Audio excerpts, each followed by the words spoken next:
Artinya calon-calon yang lain sepakat untuk tidak menggunakan permainan uang ya Pak? Betul, karena bertiga ini sudah menandatangani fakta integritas. Artinya ketiga antara Mas Suranto, saya, Mas Gugun ini sudah sama-sama setuju menandatangani fakta integritas itu.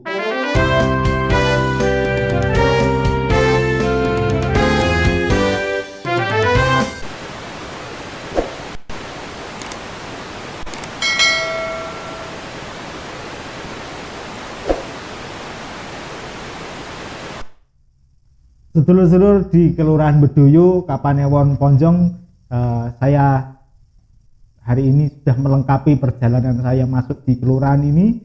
Setelah kemarin saya ketemu dengan calon lurah lagi, dan sekarang ketemu dengan calon lurah lagi. Tentu di ruang ngobrol asik rubrik kita akan perkenalkan beliau, Bapak Sulardi. Oke. Selamat malam teman-teman dan kaula muda, teman-teman perempuan, aktivis petani, aktivis UMKM yang ada di Kelurahan Bedoyo. Tinggal beberapa langkah lagi Kelurahan Bedoyo, Kapanewon, Ponjong ini akan menyelenggarakan pesta demokrasi memilih pemimpin kelurahan, yang tentunya partisipasi Anda semuanya pada hari ini masih menimang-nimang pilihannya, masih mempertimbangkan pilihannya, dan alhamdulillah tim rubrik ruang ngobrol asik ini sudah menemui 3 calon lurah. Yang terakhir ini yang bisa saya temui adalah Pak Sulardi, yang nanti kita akan ngobrol-ngobrol agak mendalam begitu. Selamat malam Pak Sulardi. Selamat malam dari keluarga rubrik. Sehat selalu. Amin. Ya. Selalu mendapatkan lindungan dari Allah Subhanahu wa taala. Ini beliau ini sudah terdaftar, bahkan sudah kemarin di pengundian nomor urut. Pak Sulardi ini mendapat nomor urut 2 ya. Nomor urut 2 ya. Semuanya ada 3, Pak Sulardi ini mendapat nomor urut 2 gitu. Beliau selama ini menjadi warga sini, warga asli Bedoyo ini, tetapi lama merantau menjalankan tugas negara sebagai pendidik begitu. Beliau bertugas di Dinas Pendidikan di Provinsi Jawa Tengah ya Pak ya. Ya nanti. Tapi saya sudah memperkenalkan sekelumit tadi, tapi tidak lengkap kalau beliau tidak mengenalkan diri kepada Anda semuanya. Silahkan Pak Sulardi mengenalkan diri, siapa Pak Sulardi ini, dan selama ini berkiprah di mana, dan pulang ini dalam misi-misi dan komitmen seperti apa untuk desa kelurahan panjenengan. Silahkan. Terima kasih. Bismillahirrahmanirrahim. Assalamualaikum warahmatullahi wabarakatuh. Bapak Ibu warga Bedoyo yang saya hormati, izinkan saya ini untuk menyampaikan informasi kepada seluruh warga Bedoyo. Nama Sulardi, lahir di Bedoyo Wetan asli. Namun untuk pekerjaan saya 40 tahun mengabdi di pemerintahan Kota Semarang. Yang pertama bidang pendidikan, saya terjun menjadi guru. Guru itu sebagai guru teladan di Kota Semarang sehingga diangkat menjadi kepala sekolah. Kepala sekolah dilombakan, saya juara 1 kepala sekolah teladan Kota Semarang. Karena teladan saya diangkat menjadi pengawas Kota Semarang. Menjadi pengawas prestasi nomor 1 Kota Semarang, diangkat kepala unit pendidikan salah satu kecamatan di Kota Semarang. Sehingga karier saya dari guru, kepala sekolah, kemudian pengawas ini adalah karier fungsional. Selanjutnya untuk terakhir ini adalah bukan fungsional tetapi struktural, karena saya menjabat sebagai kepala dinas pendidikan salah satu kecamatan di Kota Semarang.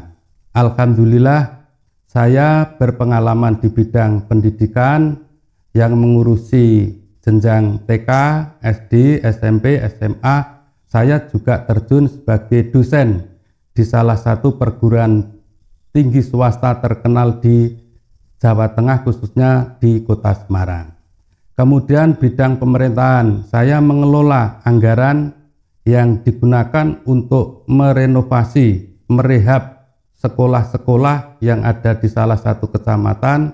Alhamdulillah sampai detik ini kami pun tidak pernah ada masalah karena saya secara transparansi melaksanakan kegiatan itu dengan berpedoman pada aturan. Kemudian bidang sosial, saya di Semarang banyak kegiatan di bidang sosial. Di tingkat kelurahan saya selalu menjadi ketua KPPS, kemudian menjadi ketua RT, ketua RW, pengurus LPMK, kemudian wakil ketua PMI kecamatan di Pedurungan. Selanjutnya bidang sosial yang lain, selaku warga masyarakat saya menjadi pengurus takmir masjid di kelurahan saya, menjadi pengurus yayasan takwa di kelurahan saya. Juga mengurusi pendidikan, saya selaku ketua YPLP, Yayasan Pembina Pendidikan PGRI Kota Semarang, yang mengurusi 167 sekolah dari TK, SD, SMP, SMA, SMK. Sampai detik ini saya masih menjabat selaku ketua YPLP PGRI Kota Semarang. Hanya sementara ini izin karena saya berminat untuk mengikuti kompetisi calon lurah di Beduyu. Kemudian berikutnya, karena saya asli orang Beduyu, karakteristik geografi Beduyu saya juga mengenal banyak, artinya mengenal secara spesifikasi. Sehingga saya tertarik untuk mencalonkan diri sebagai calon lurah ini, punya motivasi, ingin perubahan. Apa yang dirubah? Yang selama ini sudah dilaksanakan, terima kasih kepada perangkat kelurahan dari Pak Lurah sampai ke bawah. Namun menurut saya ada beberapa hal yang perlu dirubah, baik tata kelola pemerintahan, kemudian transparansi anggaran, kemudian sistem kepegawaian yang ada di internal kelurahan ini perlu diperbaiki. Apakah dulu belum baik? Ya sudah, namanya baik itu tidak ada batas, ambang batasnya baik, kemudian akan ditingkatkan menjadi baik, menjadi lebih baik, menjadi lebih baik. Inilah motivasi saya ikut berpartisipasi untuk mendaftarkan calon lurah. Jadi kepada seluruh dulur-dulur warga Beduyu, jangan sampai ada kesan Pak Sulardi ki ora wong Beduyu.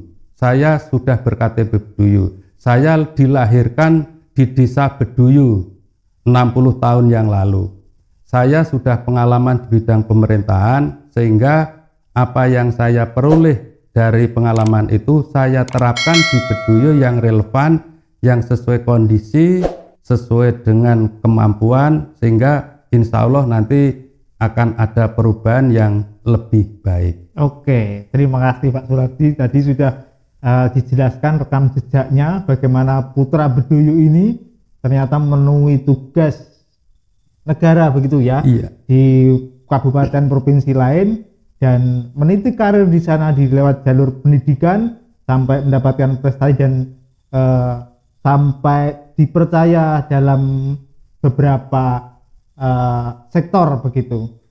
Tentu menjadi kebanggaan bagi warga masyarakat Kelurahan Beduyu karena putra daerah ini juga dipercaya di provinsi yang lain, dan saat ini beliau menyempatkan untuk Bali Desa begitu, untuk mengabdikan keterampilannya, pengalamannya selama ini beliau dapatkan selama bertugas berdinas di Semarang untuk memperbaiki Beduyu. Kira-kira seperti itu. Betul. Ya, Pak Lardi, saya ingin tahu karena berarti sekitar puluhan tahun Bapak meninggalkan desa ini. Bagaimana? 40 tahun ya. 40 tahun Bapak meninggalkan Beduyu ini, meskipun sering mudik, sering pulang, tilik desa begitu. Kemudian saya ingin sejauh mana Bapak mengetahui tentang desa ini. Kira-kira menurut Bapak apa yang positif dulu Pak? Kira-kira begitu ya. yang sudah tercapai dari perubahan 40 tahun yang lalu meninggalkan desa ini, kemudian sekarang pulang, tentu situasinya juga sudah berbeda. Apa yang sudah tumbuh, apa yang sudah berbeda dalam hal yang positif begitu perkembangan di Kelurahan Bedoyo ini, apa menurut Pak Suladi? Baik, terima kasih Bapak Ibu, dulur-dulur warga Bedoyo yang saya banggakan, saya hormati. Saya juga punya slogan balik diso bangun diso, salam perubahan. Ini dikandung maksud saya punya prestasi tentunya di bidang pemerintahan. Karena saya sudah memahami bidang pemerintahan, kalau saya terjun di Kelurahan Bedoyo ini tidak sebuah retorika, tidak hanya gagap-gagap, tetapi sudah tahu tentang sistematika pemerintahan, sudah tahu cara pengelolaan pegawai, sudah paham cara pengelolaan anggaran, sudah tahu cara pelaporan, sudah tahu resiko-resiko apa yang akan dirugikan oleh oknum, misalkan penggunaan anggaran, sehingga begitu insya Allah saya jadi itu tidak gagap-gagap lagi, tetapi setar itu sudah terbiasa. Karena dulu saya di Semarang punya anak buah itu 31 orang yang mempunyai bidang masing-masing, tetapi bidang itu harus konsisten, konsekuen, harus punya tanggung jawab, tidak dibiarkan, dan yang bukan ranah tanggung jawabnya itu tidak boleh campur tangan, tidak boleh mengelola, tidak boleh mengerjakan kecuali siapa yang bertanggung jawab. Contoh, seorang pimpinan itu harus tahu tentang kegiatan, harus tahu tentang anggaran, harus tahu tentang pekerjaan. Kalau seorang pimpinan tidak mengetahui tentang seluk-beluk anggaran termasuk pegawai ini, ya akhirnya hanya sebuah retorika, tanggung jawabnya berkurang, hasilnya tidak maksimal karena tidak dilaksanakan sesuai dengan tanggung jawab selaku KPA. Apa kira-kira yang sudah berubah menurut Bapak? Menurut pandangan Bapak, apa yang sudah berubah dari Kelurahan Bedoyo ini hari ini? Kemajuan apa yang Bapak tangkap hari ini? Kemajuan yang dilaksanakan pemerintah sekarang, misalkan bidang pendidikan. Bidang pendidikan itu alhamdulillah, terima kasih kepada Pak Lurah yang sekarang ini menjabat, karena di Bedoyo itu sudah ada fasilitas pendidikan jenjang SMK. Kemudian berikutnya ada pengembangan rest area bangunan fisik, namun itu juga perlu dibenahi, perlu diperbaiki. Itu juga terima kasih. Jadi program itu harus dikawal, dipelihara, kemudian dipertanggungjawabkan. Jangan sampai ada program, ada kegiatan dibiarkan sehingga dana itu tidak begitu bagus karena sudah mengeluarkan dana tetapi hasilnya belum ataupun kurang maksimal. Oke. Kalau kemudian tadi apa yang sudah tercapai menurut Bapak, apa pertumbuhan dan kemajuan yang sudah diraih di Kelurahan Bedoyo ini, apa sekarang yang masih kurang dari kelurahan ini, apa yang belum bisa dicapai, menurut Bapak yang belum mencapai target apa saja? Terima kasih Bapak Ibu warga Bedoyo yang saya muliakan. Yang sudah dilaksanakan ini tentunya terima kasih kepada Pak Lurah. Berikutnya ada hal-hal yang perlu diperbaiki. Contohnya bidang pendidikan yang dari TK itu perlu pengembangan, kemudian SD-nya tinggal mengawal, SMP-nya karena kondisi seperti ini justru SMP itu berkurang satu, tinggal yang negeri. Kemudian yang SMK sudah berjalan sesuai dengan harapan. Ini terima kasih, hanya pertanyaannya ke depan itu lulusan SMK harus kita dorong agar lebih tinggi pendidikannya, sehingga lulusan yang sekarang ada di SLTA itu nanti bisa untuk melanjutkan perguruan yang lebih tinggi atau perguruan tinggi yang sudah ada. Bahkan di Kabupaten Gunung Kidul itu sudah ada perguruan tinggi. Kalau dulu itu minimal di Jogja. Nah ini perlu didorong, perlu dimotivasi agar salah satu nasib itu dipengaruhi, salah satu faktornya adalah lewat pendidikan.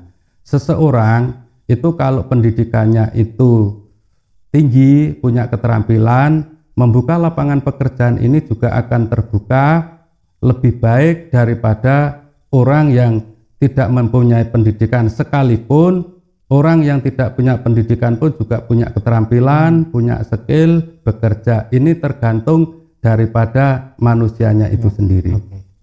Oke. Pak Lardi, apa yang menjadi gagasan-gagasan Bapak untuk membangun Kelurahan Bedoyo ini? Kira-kira nanti prioritas program kerja apa saja yang ingin Bapak lakukan ketika nanti mendapatkan kepercayaan dan amanah dari masyarakat? Terima kasih. Jadi prioritas ya Pak? Ya. Warga Bedoyo yang saya muliakan, prioritas yang pertama kalau di internal pemerintahan itu transparansi anggaran. Kemudian transparansi anggaran, mekanisme penentuan itu harus lewat mekanisme, misalkan ada Musrenbangdes, Musyawarah Pembangunan Desa. Penentuan alokasi titik yang dibangun itu harusnya berdasarkan musyawarah di masing-masing pedukuhan. Pedukuhan itu hasil musrenbang dari RT. Jadi RT tingkat RW itu terakomodir ya. Terakomodir artinya Pak RW itu mengundang RT mana yang perlu dibangun. Kemudian dari satu RW itu 5 RT misalkan, prioritas RT mana yang perlu diusulkan itu kemudian berikutnya. Ini berdasarkan musyawarah RT. Kemudian dari prioritas 1 Pak RW nanti tingkat pedukuhan. Pedukuhan nanti Bangdus ya Musrenbangdus Pak Dukuh itu nanti mengundang Pak RW dengan catatan Pak RW sudah membawa data dari prioritas tingkat RT, sehingga Pak Dukuh nanti juga menyetujui dari beberapa RW itu prioritas yang diusulkan. Jadi yang menentukan itu bukan Pak Dukuh, tetapi hasil musyawarah antar RW. Jadi RW itu nanti berembuk, kemudian diambil prioritas, mana yang prioritas pertama kita bangun di pedukuhan kita. Kemudian Pak Dukuh itu nanti di tingkat kelurahan mengikuti Musrenbangdes tingkat kelurahan.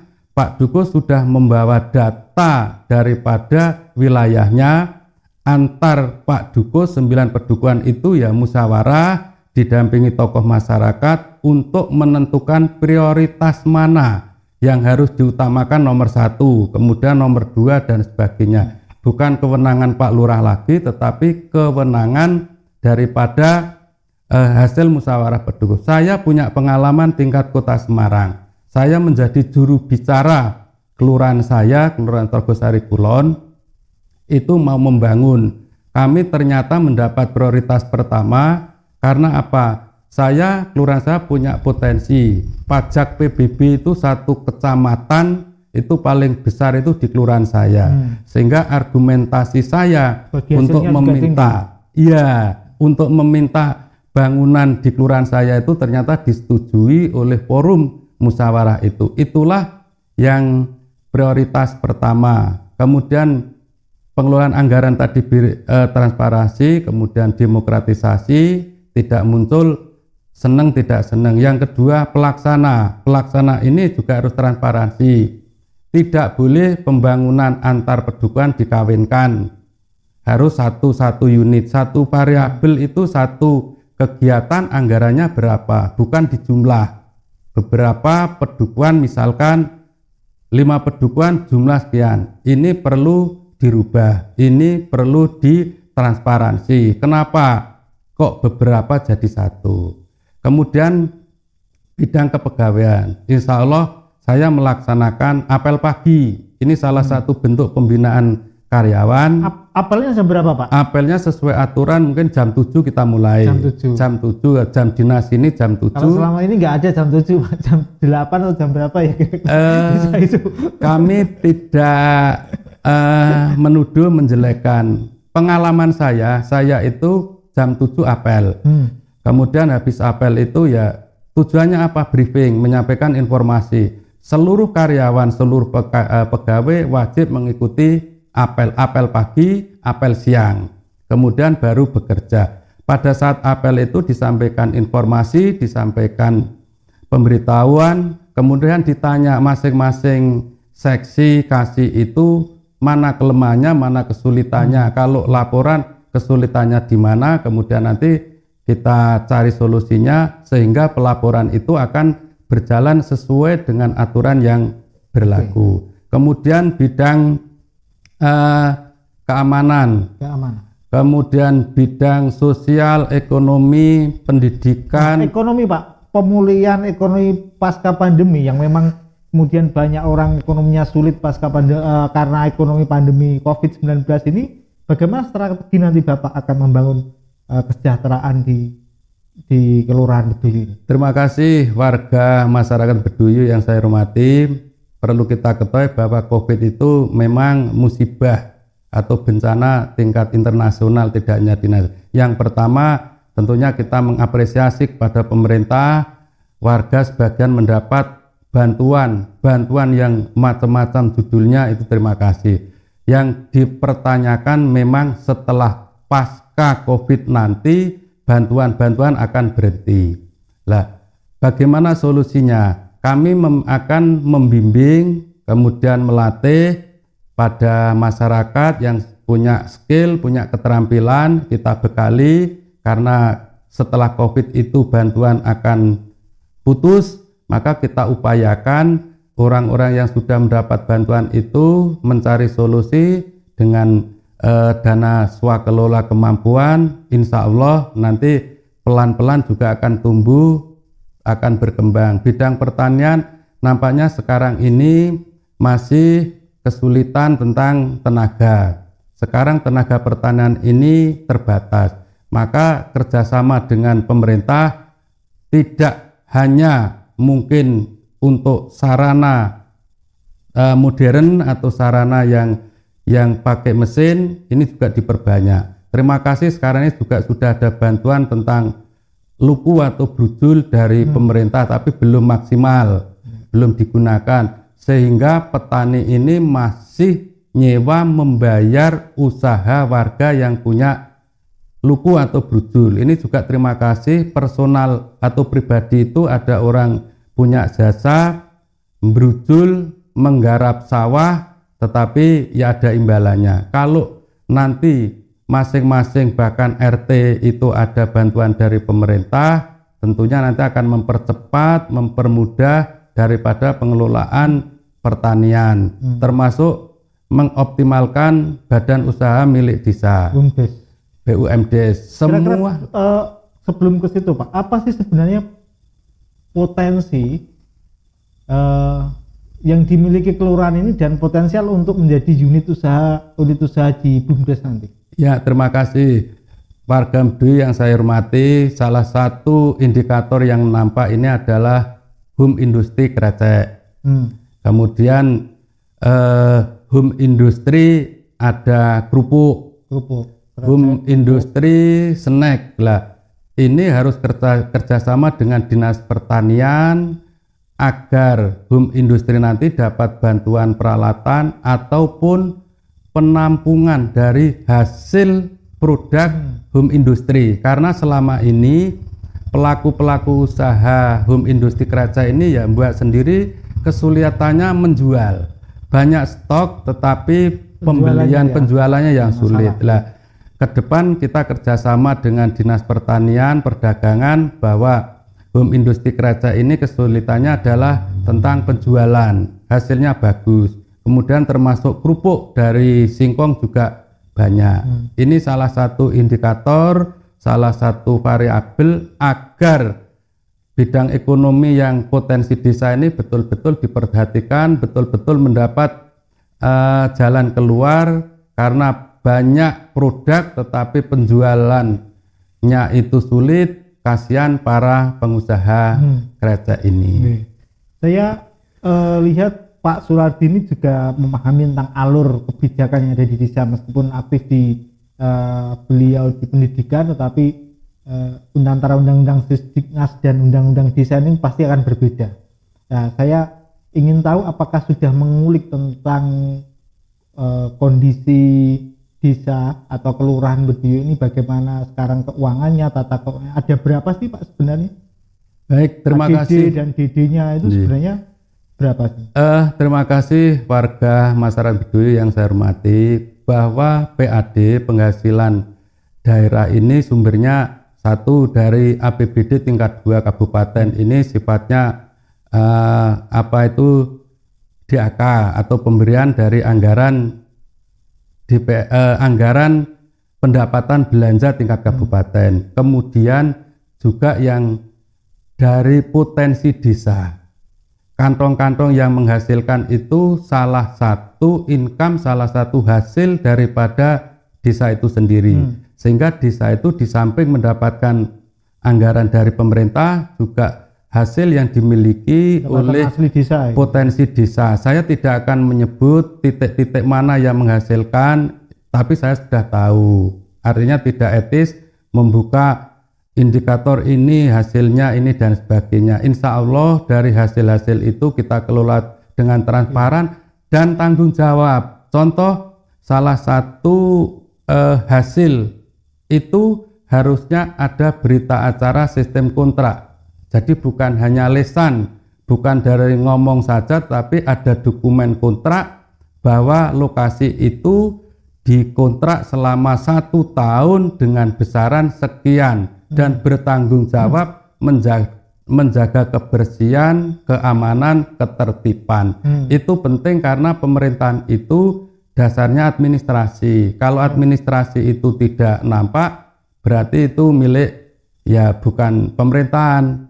Sehingga semua potensi ini apabila dialihkan kepada pihak kedua, tentunya ada dokumen kontrak yang bisa dipertanggungjawabkan, yang bisa dilihat oleh publik, karena itu juga merupakan transparansi, merupakan pemerintahan yang kredibilitas, integritas, akuntabilitas demi menatap masa depan itu yang lebih baik. Oke, Pak, kira-kira kalau kemudian nanti Bapak dipercaya begitu, kira-kira bagaimana posisi peran anak muda? Saya melihat potensinya juga banyak anak muda. Saya pernah ketemu dengan kelompok-kelompok muda begitu. Mereka mau diposisikan sebagai apa, Pak? Saya lihat mereka juga mengeluhkan pekerjaan, mengeluhkan tentang permodalan usaha dan sebagainya. Kira-kira apa? Muncul harapan seperti apa dengan Bapak? Terima kasih para Karang Taruna, para kawula muda yang saya banggakan. Yang pertama, untuk mencari potensi, insya Allah saya akan bekerja sama dengan perusahaan-perusahaan yang ada di desa Bedoyo. Saya akan minta kontribusi. Bentuk kontribusi itu tidak berupa uang, mungkin lulusan SMK yang sudah 17 tahun ini, kalau ada penerimaan pegawai harus direkrut, diterima. Prioritaskan ya? Diprioritaskan karena apa? Proyek atau perusahaan itu lokasinya di desa Bedoyo. Putra-putra terbaik anak-anak Bedoyo, para pemuda ini yang mohon maaf belum bisa melanjutkan ke perguruan tinggi, usianya sudah 17 tahun lebih, apabila ada formasi lowongan perusahaan itu butuh tenaga kerja, insya Allah kami akan komunikasi dengan pimpinan untuk diterima prioritas karena ini anak bangsa putra Bedoyo. Yang kedua, untuk pemuda Karang Taruna yang punya skill, punya keterampilan, saya merencanakan akan ada pelatihan. Pelatihan itu macam-macam. Pelatihan dekorasi yang ahli bidang dekorasi, karena bidang dekorasi ini ternyata menguntungkan hasil yang luar biasa. Kemudian bidang-bidang keterampilan yang lain termasuk misalkan pranoto coro, ini juga potensi. Maka pelatihan itu berdasarkan kebutuhan Karang Taruna pemuda, butuh apa keterampilan. Kalau butuh bekerja, insya Allah sekali lagi saya minta kontribusi daripada pabrik, tapi tidak berupa uang, kontribusi penerimaan prioritas. Apabila membutuhkan pegawai harus diterima anak-anak yang dari Bedoyo ini. Karena apa? Karena pabrik di Bedoyo, anak Bedoyo ya harus prioritas. Mohon maaf bagi yang tidak mau melanjutkan perguruan tinggi. Perguruan tinggi, oke. Bedoyo ini, Kelurahan Bedoyo ini juga dikenal kawasan penambangan, Pak. Bagaimana pendapat Bapak tentang penambangan kawasan kars yang ada di sini? Baik, terima kasih warga Bedoyo yang saya hormati, bahwa tambang itu termasuk galian C. Galian C itu kuasa atau izin adalah gubernur. Kemudian zona-zona hijau ini dilarang untuk ditambang. Maka yang sudah diizinkan seperti ada penambangan ini, saya ulangi, yang zona merah tidak boleh ditambang. Tapi zona itu yang sudah selama ini dikelola, tentunya itu sudah ada dasar hukumnya, yaitu izin dari gubernur. Karena kalau galian C itu yang mengeluarkan izin bukan, mohon maaf Pak Bupati, tetapi Pak Gubernur. Itu seluruh Indonesia ada peraturannya. Kemudian tentunya bagi pengusaha penambang ini juga ada kontribusi pada lingkungan setempat. Kontribusi misalkan jalan rusak, kemudian kalau Karang Taruna itu butuh fasilitas, tidak diberi uang tetapi difasilitasi. Contoh misalnya ada kegiatan, kemudian ada proposal, itu ya tolong itu dibantu. Nanti kalau kesulitan kami akan membantu pendekatan. Saya tidak butuh uangnya, tetapi kontribusi itu bentuk tenaga kerja, bisa direkrut. Kemudian para Karang Taruna pemuda butuh fasilitas, tentunya juga dari perusahaan itu ada kontribusi, ada partisipasi untuk membantu pada Karang Taruna dan pemuda itu, sehingga Karang Taruna itu bisa berkembang sesuai skill, sesuai keterampilan. Tadi yang mungkin minat untuk dekorasi, saya punya gurunya, sudah calon atau jago yang siap untuk melatih, itu yang bidang dekorasi. Kemudian skill yang lain butuh apa, kita tanya. Artinya kalau pelatihan itu bukan kehendak seorang kepala atau pimpinan, tetapi potensi apa yang dimiliki itu ditawari, butuh ini, kita fasilitasi untuk pelatihan. Insya Allah nanti ada perubahan, ada perbaikan, Karang Taruna ada ya kegiatan yang positif, dan tidak ada istilahnya Karang Taruna yang pasif dengan skill, dengan keterampilan yang ada. Ya Pak Lardi, di kelurahan ini besok pada 30 Oktober akan melaksanakan suksesi kepemimpinan begitu. Selain Bapak juga ada calon yang lain. Ada Pak Suranto, ada Mas Gugun, itu dua teman Bapak yang akan meramaikan pilihan lurah. Saya ingin Bapak memberikan pesan kepada dua calon teman Bapak ini yang juga maju di pilihan lurah.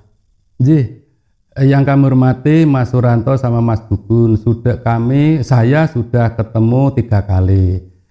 Saya tidak pernah ada kompetisi yang negatif. Saya tidak pernah merasa persaingan. Saya selalu komitmen dengan Mas Suranto, Mas Gugun, entah di balai desa atau di luar. Kami selalu pesan, Bedoyo ini adalah kota kita kelahiran, Bedoyo ini desa kita. Mari kita ciptakan yang harmonis, yang nyaman, yang aman. Jangan sampai hanya gara-gara pilihan lurah itu menimbulkan crash, menimbulkan masalah antar warga, antar masyarakat. Kami juga sudah menandatangani, kalau sini itu deklarasi, kalau menurut saya itu fakta integritas. Fakta integritas itu artinya masalah-masalah yang memungkinkan muncul itu nanti sudah ditulis di situ. Contohnya di situ banyak sekali manipulatif, membeli suara dengan uang dan sebagainya, itu sudah ada. Kami bertiga menandatangani. Marilah Mas Suranto. Artinya calon-calon yang lain sepakat untuk tidak menggunakan permainan uang ya Pak? Betul, karena bertiga ini sudah menandatangani fakta integritas. Artinya ketiga antara Mas Suranto, saya, Mas Gugun ini sudah sama-sama setuju menandatangani fakta integritas itu. Kemudian fakta integritas itu sebagai pedoman. Kemudian kita juga sepakat menjaga ketentraman, kenyamanan lingkungan, agar juga kepada panitia. Saya memberikan apresiasi kepada panitia karena panitia ini salah satu indikator, salah satu variabel dalam rangka menjaga keamanan, kenyamanan pelaksanaan pilur ini. Karena apa? Kalau panitia itu tidak mempunyai kredibilitas, integritas, akuntabilitas, ya nanti hasilnya warga ini yang perang.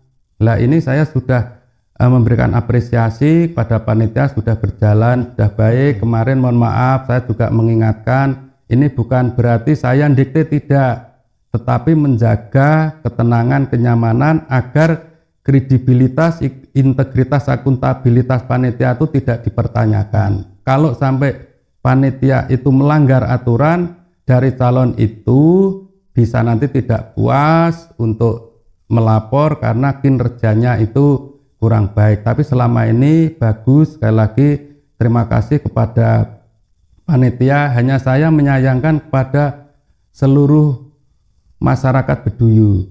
Kenapa dibuka kompetisi calon lurah kok yang mendaftarkan 3? Mbak paling enggak itu ya 1.000 orang gitu.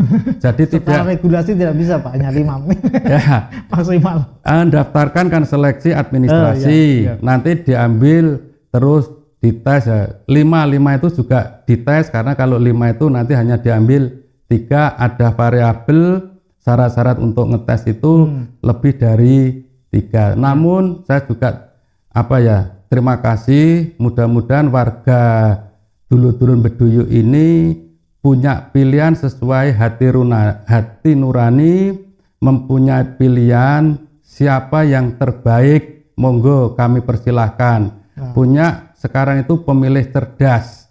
Pemilih cerdas ini demi masa depan Kelurahan Beduyu.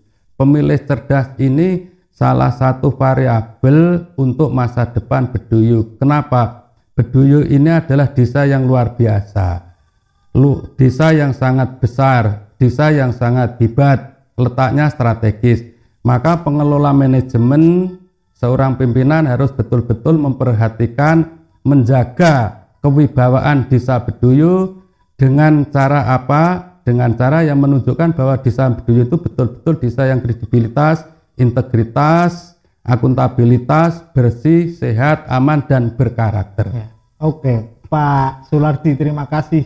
Saya sudah bisa bertemu dengan beliau, Pak Sulardi ini, dan tadi disinggung oleh sama beliau adalah pemilih cerdas, tapi saya pikir tidak cukup banyak pemilih cerdas, juga pemilih waras ya Pak. Oh iya, pemilih waras. Kita tetap jaga kerukunan, kita tetap jaga protokol kesehatan. Besok tanggal 30 Oktober berduyun-duyun berdatang-datang ke TPS untuk menggunakan hak pilih Anda sebaik-baiknya. Dan terima kasih Pak Sulardi sudah menemani dan meramaikan rubrik Ruang Ngobrol Asik. Terima kasih, sampai ketemu lagi. Sampai ketemu, matur kesempatan suwun. yang lain. Amin, matur suwun.